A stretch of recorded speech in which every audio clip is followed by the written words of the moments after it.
Marc-André, tu posais la question que je me posais, qu'on se posait un peu tous.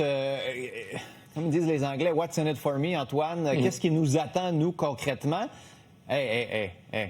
Prochaine fois que tu donnes un anglicisme, je vais faire ça, moi aussi, tu vas voir. En français, s'il vous plaît. Mais c'est ça, je l'ai dit en anglais. Mais la question, c'est ça. Qu'est-ce qui va être concret? Qu'est-ce qui va toucher les lecteurs? Et j'ai l'impression que le débat sur quoi le milliard à peu près par année qu'on verse dans le fonds vert de la bourse du carbone, ça va être un gros débat l'année prochaine. Chaque parti essaie de trouver la meilleure façon d'utiliser cet argent-là pour aller chercher des votes sans trop être accusé d'électoralisme, là, Antoine.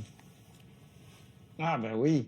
Et ça a commencé dans le débat autour d'Arthabasca, hein, la partielle d'Arthabasca, où carrément, là, il y y avait Paul Saint-Pierre Plamondon, Éric Duhem sont allés là-dessus, le prix du gaz. Oui, Paul Saint-Pierre Plamondon avait comme pris les devants à un moment donné pour dire, nous, on va utiliser cet argent-là.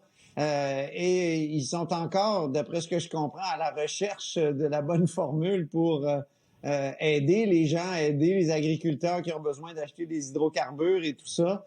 Puis je sais qu'il y en a été question aussi au caucus de la CAQ qui disait il y a des bonnes idées là-dedans. Puis la bourse du carbone, là, on se souvient, David Hurtel, celui qui l'avait mis en opération, là, c'était le ministre libéral, il avait dit c'est pas grave, c'est juste l'équivalent de 2 cafés par jour. Là.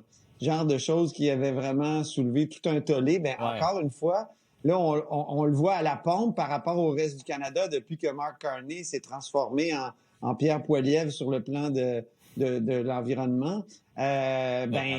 On paye plus cher. Alors, tous les partis cherchent une manière, mais on ne sait pas encore comment. Puis là, M. Legault évoque la possibilité d'utiliser le fameux fonds. En fait, c'est un fonds pour l'électrification maintenant.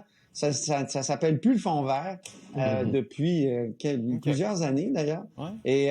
Mais cet argent-là, il sert déjà à la transition, notamment pour le transport en commun. Alors, il faudrait en enlever au transport en commun puis donner, ça serait un peu débile, je pense, de donner ça aux gens, en tout cas pour acheter de l'essence. En tout cas. OK. Elsie, François Legault dit on ne peut pas être les seuls à ramer dans le bon sens en Amérique du Nord. Est-ce qu'il a raison? Est-ce qu'on devrait montrer l'exemple? Ou en même temps, si le monde ne protège plus la planète, tant pis, arrêtons aussi.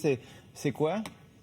En fait, moi, je pense que, d'une part, on doit reconnaître que le Québec, là, on est dans les leaders à l'échelle internationale, là, pas juste au Canada puis aux États-Unis en termes de résultats. Donc, en grande partie grâce à l'hydroélectricité. Mais, ça, c'est pas le petit Jésus, là. C'est nous qui avons décidé d'investir dans ça. Donc, on doit se féliciter.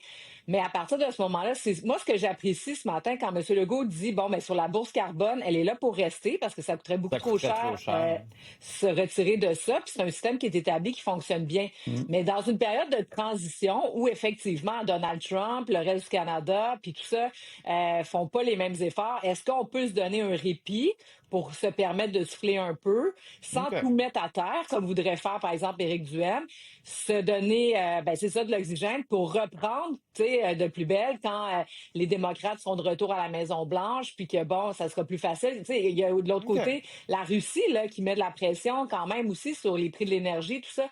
Donc, peut-être qu'il est temps de, donner un répit, mais sans tout mettre par terre. Je trouve que c'est une approche intéressante. Marc-André, le mot de la fin là-dessus? Ce qui est clair dans les propos de M. Legault, dans ses entrevues, sa tournée, puis avec notre collègue Mario Dumont, c'est que, clairement, il va pas l'abolir, mais il va prendre l'argent puis il va leur donner aux Québécois. Là. Comment? C'est ça la question. Est-ce qu'il va baisser le prix du gaz? Là, ça va être des chèques. Le prix du gaz, il veut pas faire ça. Il va enlever des taxes. Il peut enlever des pourcentages de taxes sur le litre d'essence qui va être compensé. On pourrait peut-être avoir un chèque du gouvernement quand on va tanker. Hey, ça serait vraiment incroyable de subventionner l'achat de l'essence. Comment? Il n'y a pas 150 solutions à un moment donné.